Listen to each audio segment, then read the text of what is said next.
जय हिंद प्यारे साथियों, आप सभी का बहुत बहुत स्वागत है दिवाकर स्टडी आईक्यू चैनल पर। तो दोस्तों, आज की इस वीडियो में साइंस विज्ञान से 30 अति महत्वपूर्ण प्रश्नों को कवर करेंगे और ये प्रश्न 100% परीक्षा में पूछा जाने वाला प्रश्न है, इसलिए आप लोग पूरा सेशन को ध्यानपूर्वक देखें। तो दोस्तों, आज के सेशन का पहला प्रश्न है, किस तत्व की कमी से घेंगा रोग होता है। एग्जाम के लिए बहुत ही महत्वपूर्ण प्रश्न है। और दोस्तों, अगर आपको इन सेट में किसी भी प्रश्न का आंसर पता है तो आप लोगों को कमेंट बॉक्स में अपना अपना आंसर लिखते जाना है।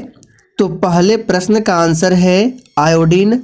आयोडीन की कमी से घेंगा रोग होता है। आयोडीन का सिंबल पूछा जाता है, आई होता है। और परमाणु क्रमांक की बात करें तो 53 परमाणु क्रमांक है। दूसरा प्रश्न है, पावर ट्रांसफार्मर की कार्य प्रणाली का सिद्धांत खाली स्थान पर आधारित है। एग्जाम में ये प्रश्न काफ़ी बार पूछा गया है। चलिए आंसर बताएंगे। पावर ट्रांसफार्मर की कार्य प्रणाली का सिद्धांत किस नियम पर आधारित है? तो सही जवाब है फैराडे के नियम पर आधारित है। डी ऑप्शन आपका बिल्कुल राइट आंसर होगा। तीसरा प्रश्न है, आधुनिक आवर्त सारणी के पहले व दूसरे समूह को क्या कहा जाता है? चलिए इस प्रश्न को आपको चित्र के माध्यम से समझाते हैं। ये है मॉडर्न पीरियोडिक टेबल। इसमें टोटल 7 आवर्त होते हैं और 18 ग्रुप होते हैं। इस तरह से 7 आवर्त है, पहला आवर्त, दूसरा आवर्त, तीसरा आवर्त, इस तरह से यहाँ तक टोटल 7 आवर्त होते हैं। और ग्रुप की बात की जाए तो ये है पहला ग्रुप, दूसरा ग्रुप, तीसरा ग्रुप, इस तरह से यहाँ तक आपका है टोटल 18 ग्रुप।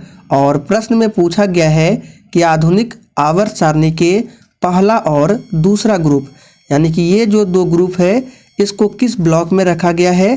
तो इसको बोला जाता है एस ब्लॉक। इसको एस ब्लॉक में रखा गया है। और बीच में जो देख रहे हैं आप, यहाँ से यहाँ तक, इसको रखा गया है डी ब्लॉक में। डी ब्लॉक में टोटल 40 एलिमेंट होते हैं। और लास्ट में ये जो है इसको बोलते हैं पी ब्लॉक। और नीचे ये जो है इसको बोलते हैं एफ ब्लॉक। तो इसका आंसर क्या होगा? तो तीसरे प्रश्न का आंसर है आपका ऑप्शन बी, एस ब्लॉक, याद रखना है। चलिए आगे बढ़ते हैं। चौथा प्रश्न है, रडार सिस्टम में उपयोग की जाने वाली तरंगे कौन सी तरंग होती है? तो देखिए एग्जाम के लिए बहुत ही महत्वपूर्ण प्रश्न है। इसका सही जवाब है सूक्ष्म तरंग।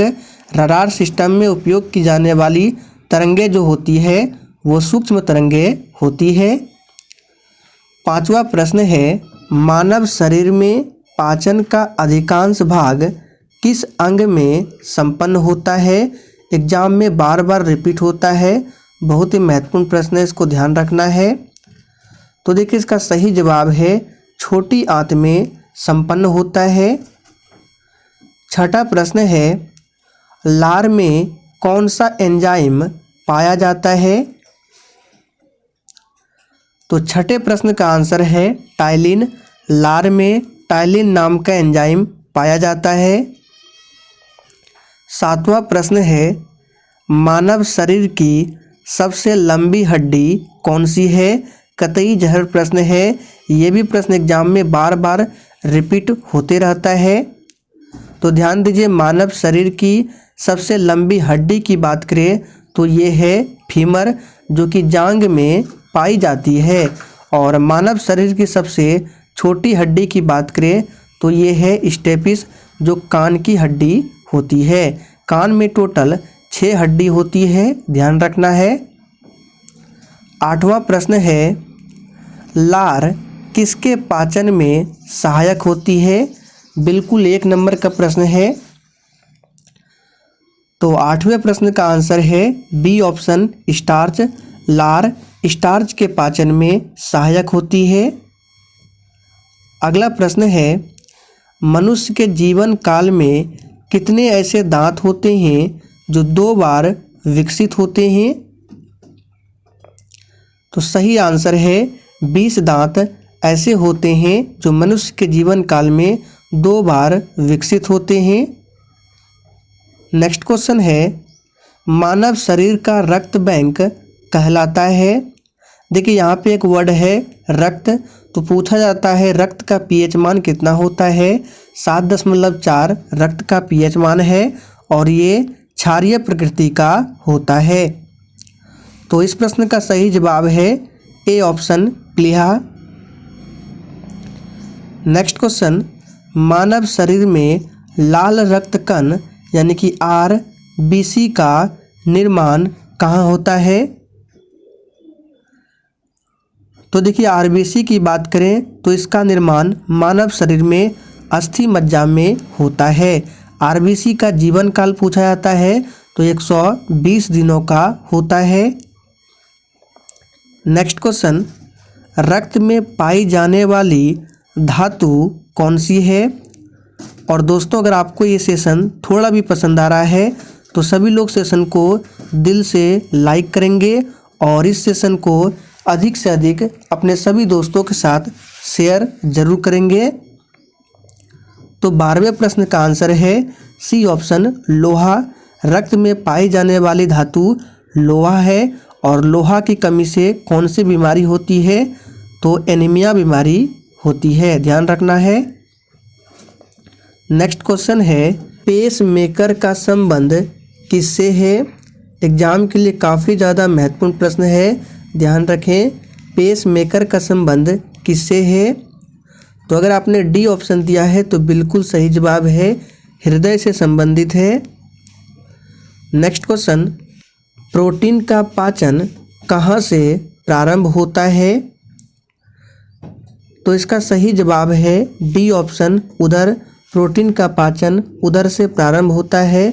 सबसे अधिक प्रोटीन सोयाबीन में मिलता है और प्रोटीन की कमी से क्वाशियोरकर नामक बीमारी होती है। आगे देखिए, मानव शरीर में सबसे छोटी अंतःस्रावी ग्रंथि कौन सी है? मोस्ट इम्पॉर्टेंट प्रश्न है, ध्यान रखें, बार बार प्रश्न एग्जाम में पूछा जाता है। तो आप लोग इमेज में देख सकते हैं, मानव शरीर में सबसे छोटी ग्रंथि ये है, इसको बोला जाता है अंतःस्रावी ग्रंथि, यहाँ पे देख सकते हैं। और इसको बोला जाता है पीयूष ग्रंथि, जो कि मस्तिष्क में पाई जाती है। तो इसका सही जवाब क्या होगा? तो 15वें प्रश्न का आंसर है सी ऑप्शन पीयूष ग्रंथि। और आपसे ये भी पूछ सकता है कि पीयूष ग्रंथि कहाँ पाई जाती है? तो मस्तिष्क में। नेक्स्ट क्वेश्चन, मानव शरीर में सबसे बड़ी अंतःस्रावी ग्रंथि कौन सी है?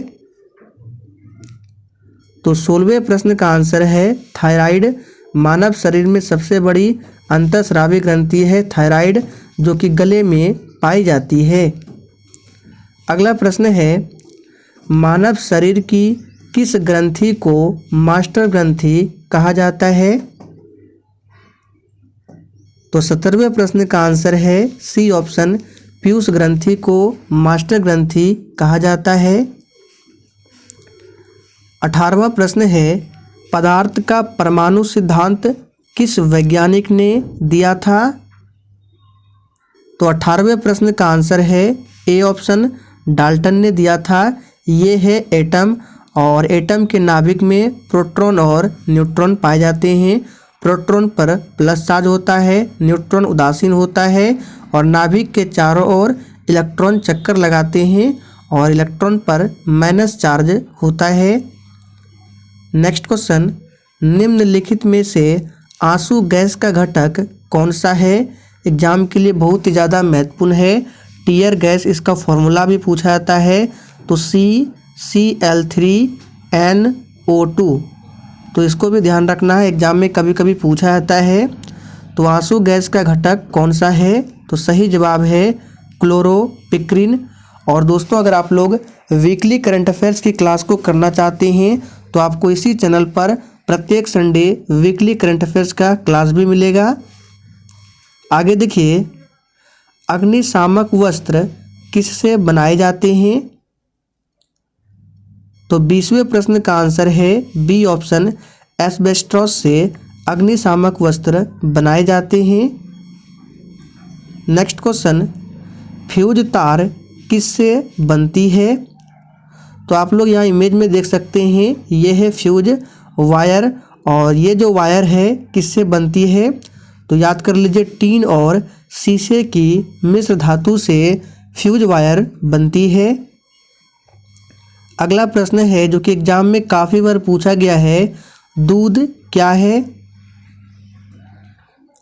तो इसको आप लोग रट लीजिए, दूध जो है ये एक प्रकार का क्या है? तो याद रखना है, ये है पायस, और इसको इंग्लिश में बोला जाता है इमल्सन। तो ऑप्शन में कभी कभी पायस ना देखकर इमल्सन देता है, तो दोनों को ध्यान रखना है, पायस या इमल्सन है। अगला प्रश्न है, वायु में कौन सी नोबल गैस नहीं होती है? तो ध्यान दीजिए, वायु में रेडॉन जो नोबल गैस है ये नहीं होती है। नेक्स्ट क्वेश्चन, ठोस कपूर से वाष्प बनाने की क्रिया को क्या कहते हैं? तो ध्यान दीजिए, ठोस कपूर से वाष्प बनाने की क्रिया को ऊर्ध्वापातन कहा जाता है। नेक्स्ट क्वेश्चन, जंग लगने पर लोहे का भार क्या होता है? एग्जाम के लिए बहुत ही महत्वपूर्ण प्रश्न है, ध्यान रखें। तो देखिए, जंग लगने पर लोहे का भार क्या होता है? बढ़ता है। ए ऑप्शन आपका बिल्कुल सही आंसर है। अगला प्रश्न है, नीला थोता क्या है?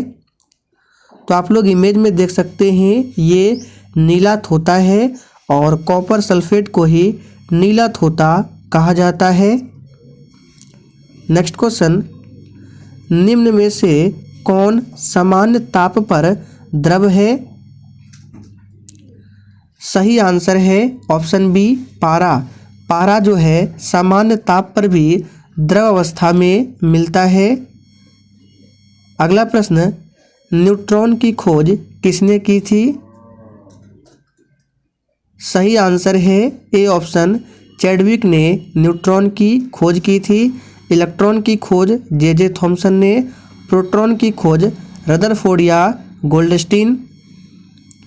अगला प्रश्न, रेडियोधर्मी तत्व किसका उत्सर्जन करते हैं? एग्जाम के लिए काफ़ी ज़्यादा महत्वपूर्ण प्रश्न है, ध्यान रखें, बार बार रिपीट होता है। तो रेडियोधर्मी तत्व जो है अल्फ़ा, बीटा तथा गामा विकिरण का उत्सर्जन करते हैं। आखिरी प्रश्न है, सूखी बर्फ क्या है? तो देखिए, ठोस कार्बन डाइऑक्साइड को ही सूखी बर्फ कहा जाता है। तो दोस्तों, आज के लिए इतना ही। सेशन पसंद आया हो तो सेशन को लाइक करें और सेशन को अधिक से अधिक दोस्तों के साथ शेयर करें।